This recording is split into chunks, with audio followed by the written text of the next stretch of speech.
बिस्मिल्लाहिर्रहमानिर्रहीम। सो आज जो हमारा टॉपिक है that is theory in rehabilitation research, chapter number is 2, page number 11 है। सो बेसिकली जब हम बात करते हैं थियरी की तो उसके अंदर डिफरेंट लेवल्स ऑफ रिस्ट्रिक्टिवनेस होते हैं थियरी को डिफाइन करते हुए। सो डेफिनेशन की बेसिस पे हम 3 तरह की थियरीज डिफाइन करते हैं। पेज नंबर 13 ये ऊपर एक बड़ा कॉम्प्रिहेंसिव सा समराइज्ड सा टेबल बना हुआ है। सो वो 3 लेवल्स कौन कौन से होते हैं? लीस्ट, मॉडरेट और मोस्ट रिस्ट्रिक्टिव लेवल्स होते हैं। अगर डेफिनेशन की बात करें तो जो लीस्ट रिस्ट्रिक्टिव मॉडल होता है वो बेसिकली बता रहा होता है या इनफैक्ट फेनोमेना जो भी अंडर कंसिडरेशन होता है उसको कैरेक्टराइज कर रहा होता है। ठीक है, जो मॉडरेट लेवल होता है वो डिफरेंट कंस्ट्रक्ट्स के बीच में जो रिलेशनशिप्स हैं उनको स्पेसिफाई करता है, और जो मोस्ट रिस्ट्रिक्टिव लेवल की थियरीज होती हैं वो रिलेशनशिप्स को स्पेसिफाई करती हैं और एक डिडक्टिव सिस्टम बिल्ड करती हैं। डिडक्टिव सिस्टम वो होता है जहाँ पे जनरल से हम स्पेसिफिक की तरफ मूव करते हैं। पर्पस की अगर बात करें तो लीस्ट रिस्ट्रिक्टिव में सिर्फ फेनोमेना को डिस्क्राइब कर रहे होते हैं, मॉडरेटली रिस्ट्रिक्टिव में फेनोमेना को प्रिडिक्ट कर रहे होते हैं, और जो मोस्ट रिस्ट्रिक्टिव होती हैं उनके अंदर हम फेनोमेना की पूरी एक्सप्लेनेशन दे रहे होते हैं।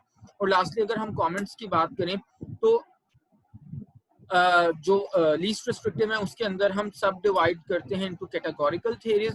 मॉडरेट रिस्ट्रिक्टिव में हम कॉन्सेप्चुअल फ्रेमवर्क्स या मॉडल्स डेवलप करते हैं, और जो मोस्ट रिस्ट्रिक्टिव होती हैं वो बेसिकली वो वाली theories if and then statements की फॉर्म ले सकती हैं कि अगर ये ऐसे होगा तो फिर ये इस तरह से होगा। ठीक है, टेंटिवनेस ऑफ थियरी की अगर हम बात करें तो कोई भी थियरी अल्टीमेट ट्रूथ नहीं होता। Theory can always be challenged and it can always give rise to more research questions. ठीक है, so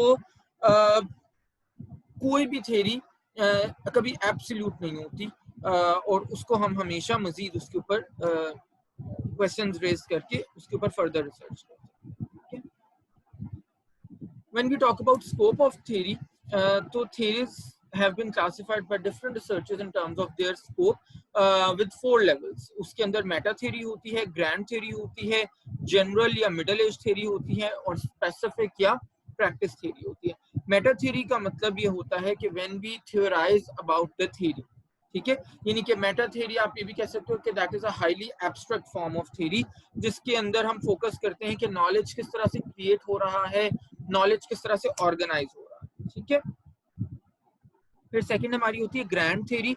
grand theory basically provide करती है एक broader conceptualisation of the phenomena under interest. ठीक है, जैसे वर्ल्ड हेल्थ ऑर्गेनाइजेशन की international classification of functioning, disability and health, वो उसको हम कह सकते हैं ये ग्रैंड थ्योरी है। ठीक है, और ग्रैंड थ्योरी ये डेफिनेटली इस डोमेन के लिए इंपॉर्टेंट है, फिजिकल थेरेपी या रिहेबिलिटेशन साइंसेस की जो डोमेन है उसके लिए बहुत ज्यादा इंपॉर्टेंट है। थर्ड जो है दैट इज जनरल और मिडिल रेंज थ्योरी। जनरल और मिडिल रेंज जो थ्योरीज होती हैं वो एक्चुअली प्रोवाइड करती हैं सर्टेन फ्रेमवर्क्स फॉर एक्शन, लेकिन ये है कि वो इससे ज्यादा लार्जर कैनवस के ऊपर इश्यूज को एड्रेस नहीं कर सकती। ठीक है, अच्छा, फिर हमारे पास लास्टली आती है स्पेसिफिक और प्रैक्टिस थ्योरीज। स्पेसिफिक और प्रैक्टिस थ्योरीज को हम कह सकते हैं कि स्पेसिफिक एप्लीकेशंस होती हैं ग्रैंड थ्योरीज की या फिर जनरल थ्योरीज की। ठीक है, और ये एक्चुअली हमें basically if and then statements as a result of these theories हमारे सामने। थ्योरी को इवैल्यूएट करने के लिए हमने सबसे पहले ये करना होता है कि we have to develop answerable research question. अगर हमने एक theory as a scientist, as a researcher हमारी नजर से गुजरी है और हम ये समझते हैं कि वो थ्योरी कोई एब्सोल्यूट ट्रुथ के ऊपर बेस्ड नहीं है और उसके अंदर बहुत सारी चीजें ऐसी हैं जिनकी फर्दर एक्सप्लेनेशन होनी चाहिए, तो फिर हमें मजीद ऐसे रिसर्च क्वेश्चंस डेवलप करने हैं जिनके आंसर्स दिए जा सकते हैं। उसके बाद we have to identify our topic, और उस टॉपिक को आइडेंटिफाई करके हमने उसकी सिलेक्शन करनी है। Thirdly we have to identify a problem, और फिर उसकी हमने उस प्रॉब्लम की सिलेक्शन करनी है। फोर्थली थ्योरेटिकल फ्रेमवर्क को हमने आइडेंटिफाई करना है और उसकी सिलेक्शन करनी है। और फिर हमारे पास नेक्स्ट स्टेप के अंदर क्वेश्चन, जो रिसर्च क्वेश्चन है उसको आइडेंटिफाई करके उसकी सिलेक्शन करनी है।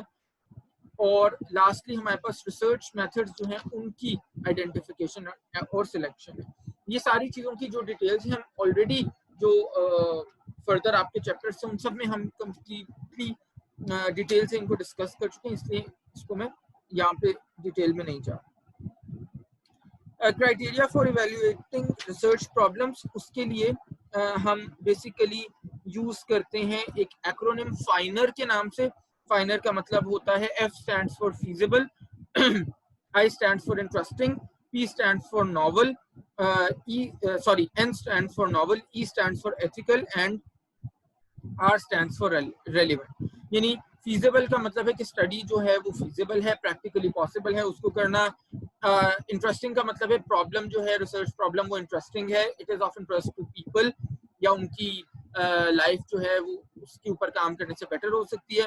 एन का मतलब है प्रॉब्लम इज नॉवल, नॉवल होता है यूनिक, समथिंग न्यू, ऐसा नहीं है कि उस चीज पे 10,000 लोग 10,000 मरतबा पहले ही काम कर चुके हैं तो फिर वो नॉवल नहीं होगा। फोर्थली जो एथिकल था, problem can be studied ethically, यानी उस रिसर्च को कंडक्ट करते हुए हमें कोई एथिकल चीज के ऊपर कॉम्प्रोमाइज ना करना पड़े। And lastly question is relevant, यानी जो क्वेश्चन हम आंसर जिसका ढूंढना चाह रहे हैं वो प्रॉब्लम के रेलेवेंट।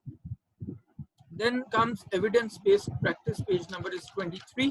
एविडेंस बेस्ड प्रैक्टिस ऐसी प्रैक्टिस होती है जिसको हम लेटेस्ट रिसर्चेस की लाइट के अंडर हम अपनी प्रैक्टिस को मॉडिफाई करते जाते हैं, ठीक है।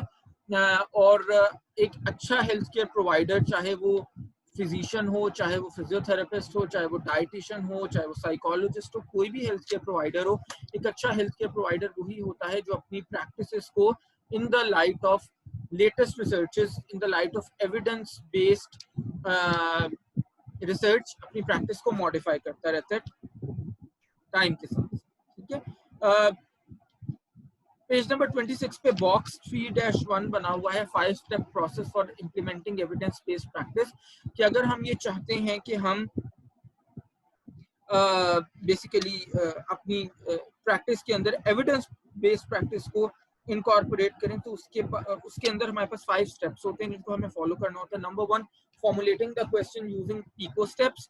Number 2, identifying the evidence. Number 3, critically appraising the evidence. Number 4, applying the evidence. And number 5, reevaluating the application of evidence. इसमें जो PICO है acronym, वो basically P stands for patient characteristics, I stands for intervention, C stands for comparison intervention, and O stands for outcome measures, ठीक है। तो ये 5 steps को follow करके हम अपनी जो एविडेंस बेस्ड प्रैक्टिस है उसको इम्प्लीमेंट कर सकते। रिसर्च स्टडीज को इवैल्यूएट करने के लिए there are 4 major areas of research validity.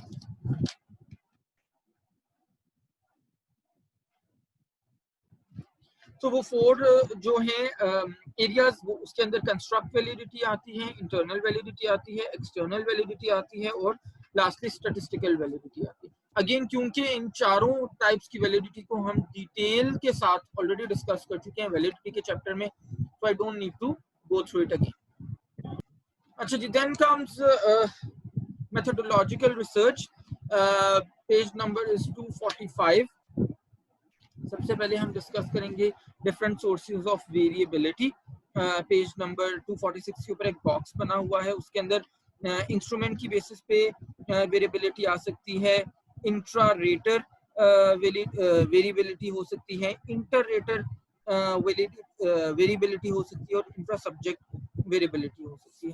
Again हम इन चीजों को ऑलरेडी डिस्कस कर, ठीक है, पिछले लेक्चर्स में। अगर आपको कोई चीज समझ में नहीं आई तो आप उन लेक्चर्स से अगेन गो थ्रू कर सकते हो, सारे के सारे यूट्यूब के ऊपर अवेलेबल हैं और आप उन लेक्चर्स को बेसिकली दोबारा से सुन सकते हो, ठीक है, जिनके अंदर ये पर्टिकुलर रेलिवेंट डिटेल्स थी।